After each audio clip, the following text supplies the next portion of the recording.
नमस्कार दोस्तों। रोशनी coaching centre में मैं आपका स्वागत करता हूं।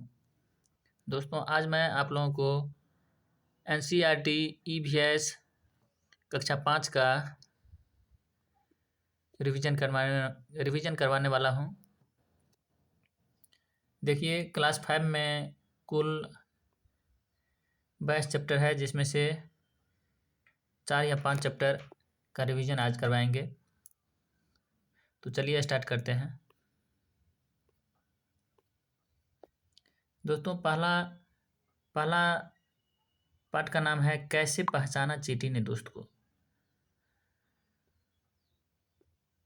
इस पाठ में इम्पोर्टेंट पॉइंट को देखते चलेंगे।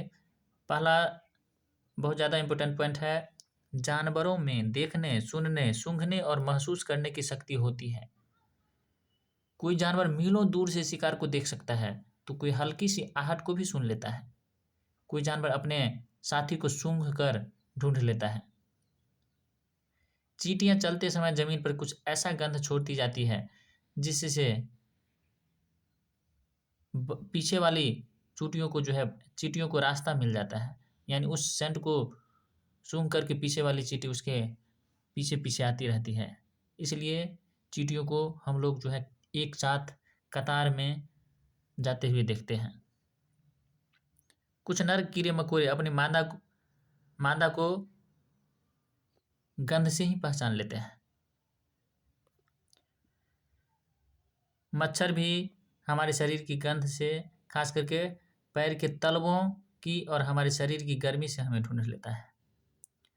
रेशम का कीड़ा अपनी मादा की गंध को कई किलोमीटर की दूरी से पहचान लेता है। सड़कों पर कुत्तों की भी अपनी जगह बटी होती है। एक कुत्ता दूसरे कुत्ते की मलमूत्र की गंध से जान लेता है कि उसके इलाका में कोई बाहर का कुत्ता आया है।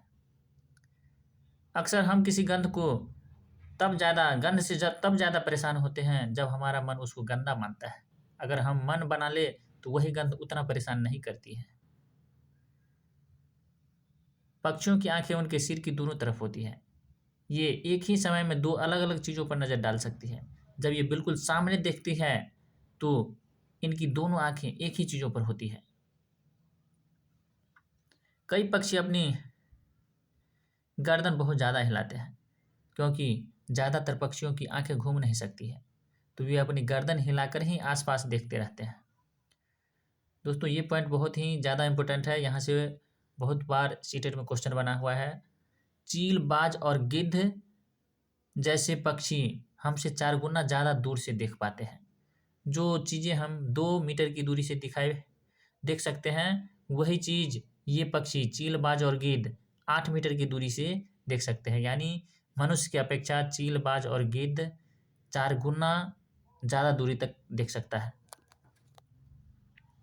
दिन में जागने वाले जानवर कुछ रंग तो पहचान पाते हैं, लेकिन रात में जागने वाले जानवर हर चीज को केवल सफेद और काली ही देख पाते हैं। ये भी बहुत इंपॉर्टेंट पॉइंट था।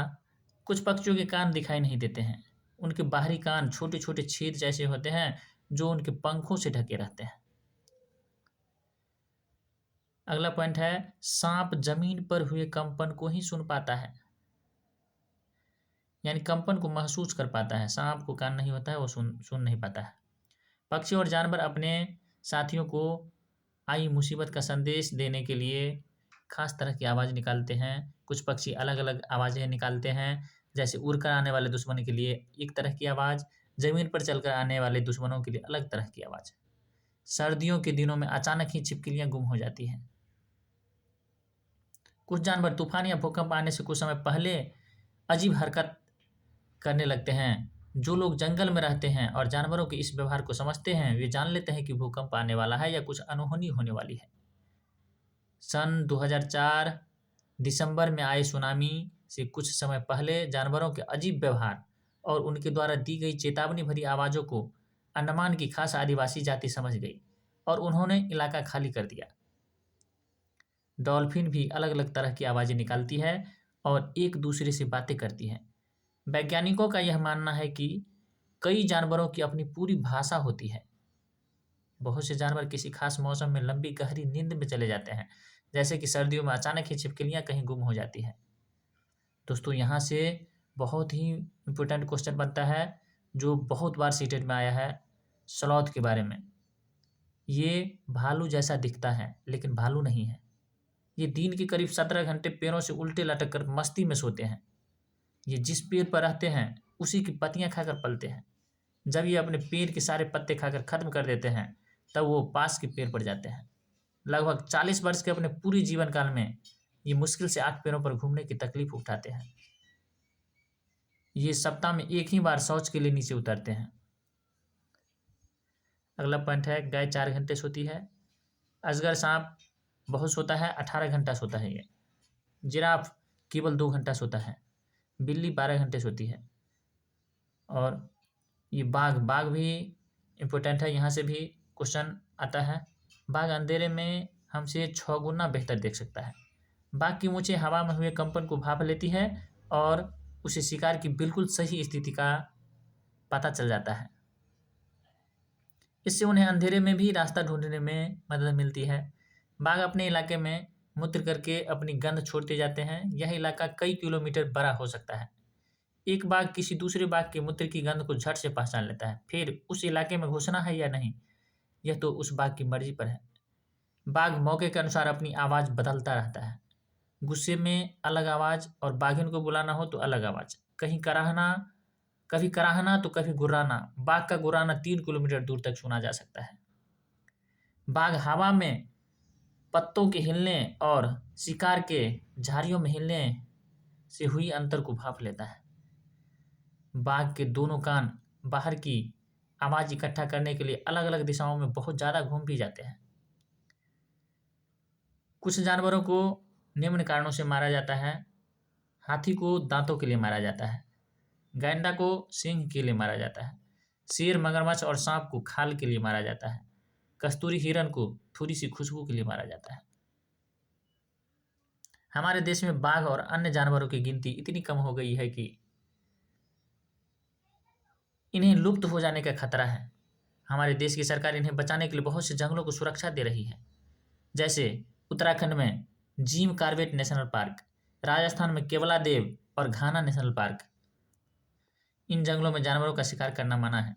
दोस्तों एक इम्पोर्टेंट बात आप लोगों को बता देता हूँ कि वैसा जानवर या वैसा जीव जो विलुप्त हो गया है या विलुप्त होने की कगार पे पहुँच गया है, उन जानवरों का नाम एक किताब में लिख करके रखा जाता है जिसे रेड डाटा बुक के नाम से जाना जाता है। ये बहुत ही इंपॉर्टेंट क्वेश्चन बनता है यहाँ से।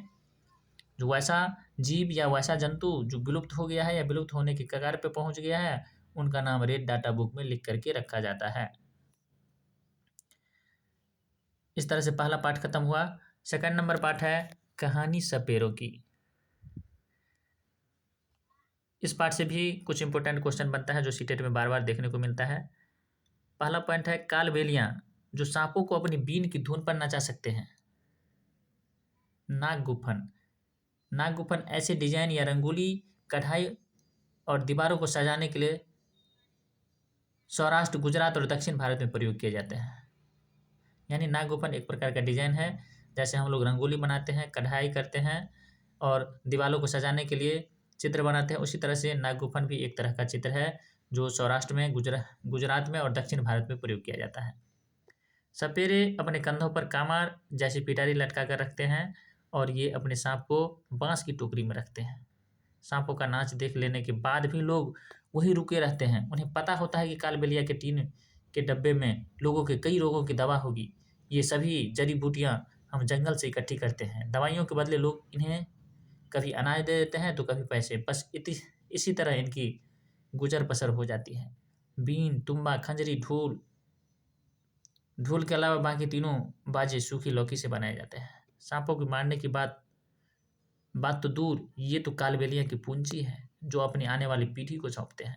सांपों को तो ये अपनी बेटियों की शादी में तोहफे के रूप में भी देते हैं।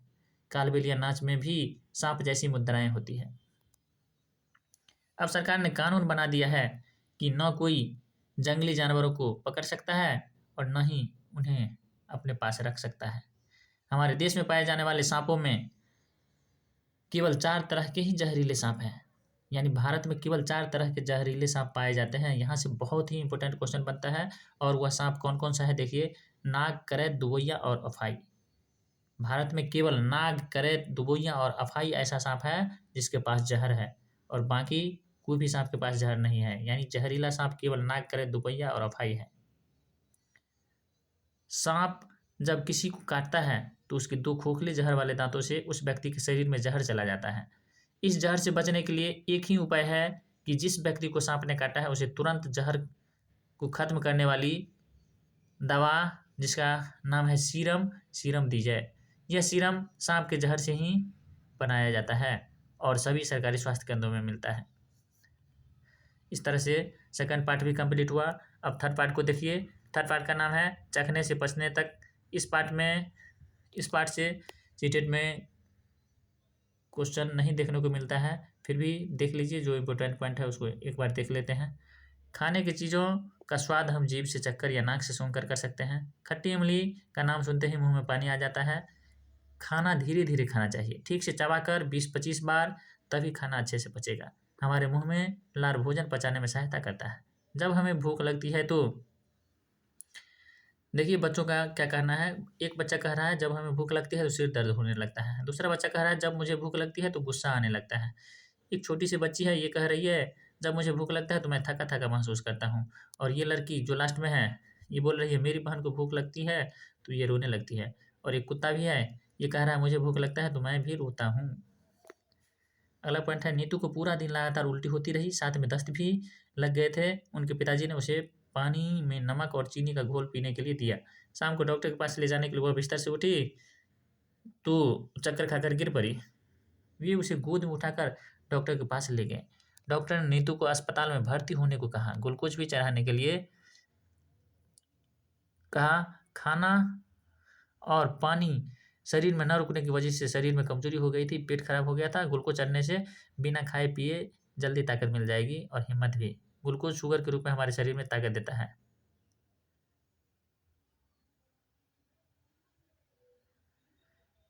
दोस्तों, यहाँ से इम्पोर्टेंट क्वेश्चन नहीं बनता है, इसलिए जो जो इम्पोर्टेंट है इसको जो है हम देखेंगे, नहीं तो बहुत बड़ा वीडियो हो जाएगा। इस तरह से इस पार्ट को हम स्किप कर रहे हैं। अगला पार्ट देखिए। अच्छा, लास्ट में एक इम्पोर्टेंट क्वेश्चन है, दाल चावल रोटी सब्जी से दूर बाजार के चिप्स बर्गर कोल्ड ड्रिंक इत्यादि इस तरह का खाना खाने वाले बच्चे का बदन मोटा हो जाता है, थुलथुला हो जाते हैं, पैरों में दर्द रहता है और फुर्ती से कोई भी काम नहीं कर पाता है। और अगला प्रश्न है, उड़ीसा के कालाहांडी जिले में सबसे अधिक चावल पैदा किया जाता है, जबकि यहाँ के कुछ लोग जो भूखमरी के शिकार हो जाते हैं, क्योंकि उड़ीसा के कालाहांडी में जो भी चावल पैदा होता है उसे कहीं और सप्लाई कर दिया जाता है। पार्ट नंबर 4 है, खाए आम 12 महीने। यहाँ से कुछ इम्पोर्टेंट क्वेश्चन बनता है। देखिए, अमन को कैसे पता चला आलू खराब हो गए हैं, तो बदबू से पता चला। रसोई घर में खाने पीने की कुछ चीज़ें हैं जो 2-3 दिन में खराब हो सकती है, जैसे दूध, दही, हरी सब्जी। हफ्ते भर तक खाना खराब नहीं होगा, हफ्ते भर तक खराब नहीं होगा। देखिए, आलू, प्याज और केक, यह हफ्ते भर तक खराब नहीं होता है। महीनों भर तक खराब नहीं होने वाला है आटा, चीनी, तेल, घी। गर्मी में खाना जल्दी खराब हो जाता है, सर्दी में देर से। संकेत पैकेट पर लिखी जानकारी खरीदने से पहले जांचते हैं, जैसे मूल्य, वजन, तारीख इत्यादि। नमी के कारण ब्रेड पर फफूंदी लग जाती है। अब कुछ चीज़ों को एक दिन तक बचाने के लिए घरेलू उपाय देखिए। इसको मिलान करना है। दूध को उबालते हैं ताकि ये 1-2 दिन तक रखा जा सके बचा करके। पके हुए चावल को, इसका मिलान होगा, पके हुए चावल को एक कटोरी में डालकर पानी के बर्तन में रखते हैं। हरा धनिया का मिलान करेंगे, गीले कपड़े में लपेट कर रखते हैं। प्याज लहसुन खुले में रखते हैं और नमी से बचा करके ये मिला हुआ है। इस पार्ट में है आम को हम 12 महीने कैसे खा सकते हैं, तो इसका आंसर होगा आम से जो है आम पापड़ बना लेंगे, जिसको आंध्र प्रदेश में मावरी तांड्रा के नाम से जाना जाता है। तो आम पापड़ बना करके या अचार बना करके हम 12 महीने तक इसे उपयोग में ला सकते हैं। इस तरह से ये पार्ट में केवल यही इतना इम्पोर्टेंट था और बाकी सबको हम स्किप कर रहे हैं। अगला पार्ट है बीज। दोस्तों, यहाँ से एक दो क्वेश्चन यहाँ से भी इम्पोर्टेंट बनता है जो बार बार सीटेट में देखने को मिलता है। तो देखिए, सबसे इम्पोर्टेंट क्वेश्चन यहाँ शिकारी पौधा से बनता है और जो लगभग हर साल एक न एक क्वेश्चन देखने को मिलता ही है।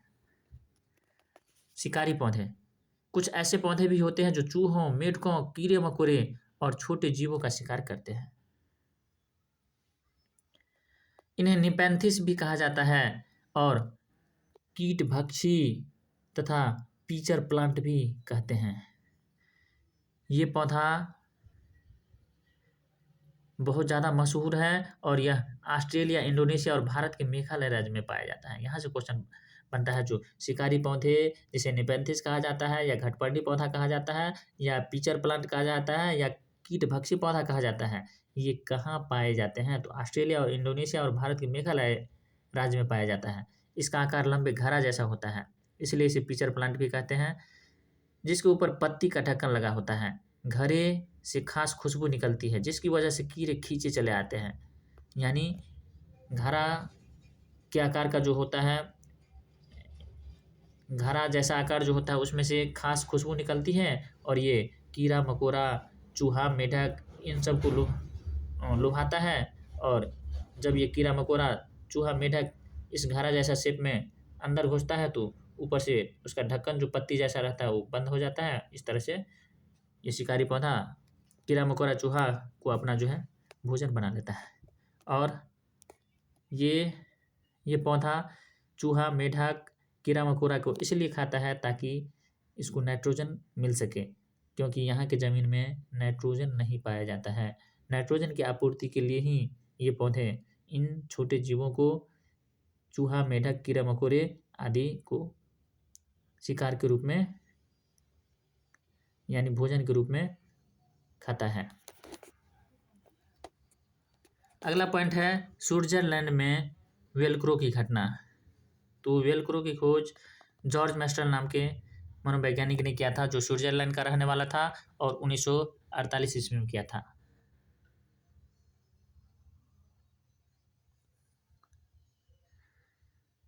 अब दोस्तों, एक जो है इस टॉपिक से क्वेश्चन हर एक साल एक न एक क्वेश्चन मिलता है देखने को, जो कौन सा सब्जी कहाँ से आया है, यानी किस देश से आया है।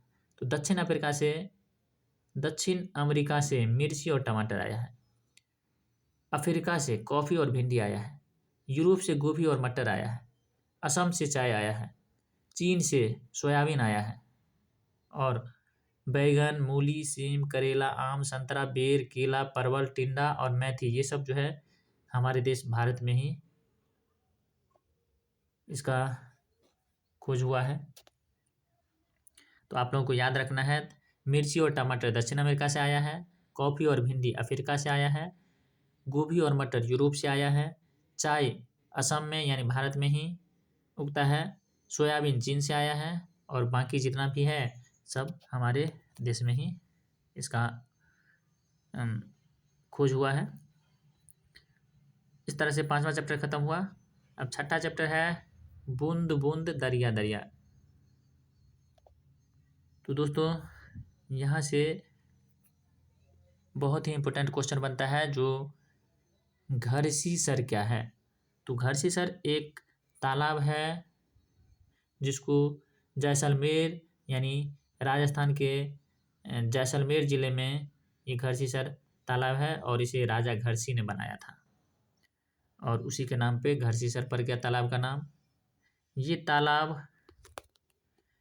9 तालाब था घरसीसर से जुड़ा हुआ, एक दूसरे से जो है 9 तालाब कनेक्टेड थे। एक में पानी भरने के बाद फिर दूसरा में भर जाता था। इसी तरह से जब दूसरा भर गया तो तीसरा भरता था और इस तरह से बरसात के दिनों में टोटल 9 का 9 तालाब भर जाता था। और जब पानी की कमी होती थी तो यहाँ के लोग इस तालाब में से पानी अपना यूज करते थे। अगला बहुत ही इम्पोर्टेंट क्वेश्चन है इस पाठ का, अल बरूनी कौन था। इस प्रश्न का जवाब होगा अल बरूनी उज़्बेकिस्तान का यात्री था, जो भारत यात्रा करने के लिए, भ्रमण करने के लिए यहाँ आए हुए थे। और जब ये घरसीसर तालाब को देखे और जब ये वापस गए अपने देश, तो इन तालाबों पर अपनी किताब में जो है इन तालाबों की चर्चा किए हैं। तालाब को और दूसरे नाम से भी जाना जाता है, जैसे जोहर, कुआं, बावरी इत्यादि।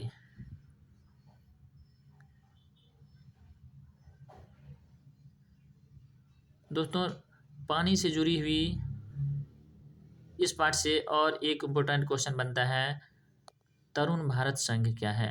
तो तरुण भारत संघ पानी से जुड़ी समस्या को सुलझाने वाला बच्चों का एक संघ था, जो पानी से जुड़ी समस्या को जो है सॉल्व किया था। इस पाठ में दर की माई, जो राजस्थान के अलवर जिले की रहने वाली है, तरुण भारत संघ के साथ मिलकर के अपने गांव में तालाब बनाई थी, तो इसलिए दर की माई भी इम्पोर्टेंट है यहाँ। और इस पार्ट में कोई ज़्यादा इम्पोर्टेंट नहीं है। तो इस तरह से पार्ट नंबर 6 ख़त्म हुआ। दोस्तों, आज केवल पार्ट नंबर 6 तक ही रहेगा। अब इससे आगे अगले वीडियो में करेंगे, नहीं तो वीडियो बहुत लंबा हो जाएगा। यदि आपको वीडियो पसंद आए तो लाइक कीजिए, शेयर कीजिए और मेरे यूट्यूब चैनल को सब्सक्राइब कीजिए। धन्यवाद दोस्तों।